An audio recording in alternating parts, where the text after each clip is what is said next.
Sticker ঝান্ডে poster বিলে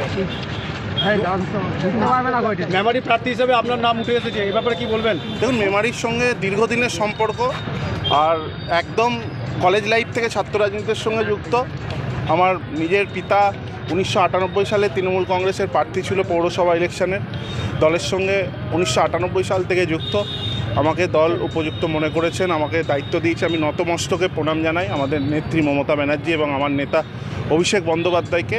এবং আমি নিজে যেমন বর্ধমান ইউনিভার্সিটি থেকে বিই করেছি, bachelor of engineering electronics communication ইঞ্জিনিয়ারিংয়ে, এবং পরবর্তীকালে এমটেক করেছি ইলেকট্রনিক্স অ্যান্ড কমিউনিকেশন ইঞ্জিনিয়ারিংয়ে, এবং পিএইচডি ইলেকট্রনিক্স অ্যান্ড কমিউনিকেশন ইঞ্জিনিয়ারিংয়ে আমি করছিলাম। এবং দল বিভিন্ন দায়িত্ব দিয়েছে, ছাত্র রাজ্য স্তরে, জেলা স্তরে, শহর স্তরে, এবং পরবর্তীকালে যুব সভাপতি, পরবর্তীকালে কাউন্সিলর, প্রত্যেকটা ক্ষেত্রে নিজের 100% দিয়েছি।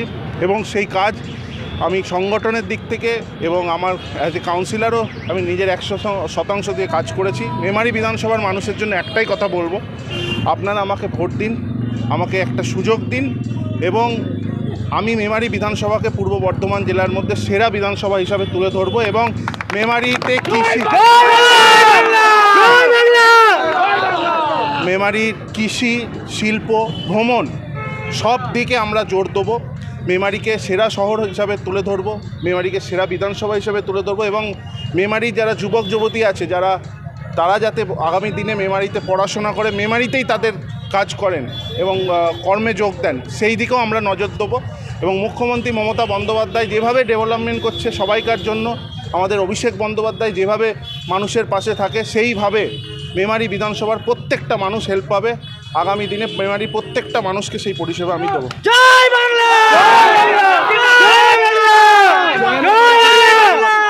জয়ের ব্যাপারে কতটা আশাবাদী? আমি এটুকু বলতে পারি, 50,000 ভোটে আমি জিতব।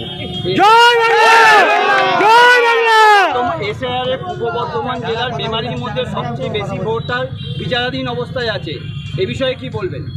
দেখুন, নির্বাচন কমিশনের ভূমিকা আমরা প্রথম থেকেই আমরা বলি যে কীভাবে তারা মানুষকে হয়রানি করছে, মানসিকভাবে তাদেরকে টর্চার করছে, অনেকে প্রাণ গেছে। আমাদের নেতা অভিষেক ব্যানার্জি তাদের পাশে থেকেছেন।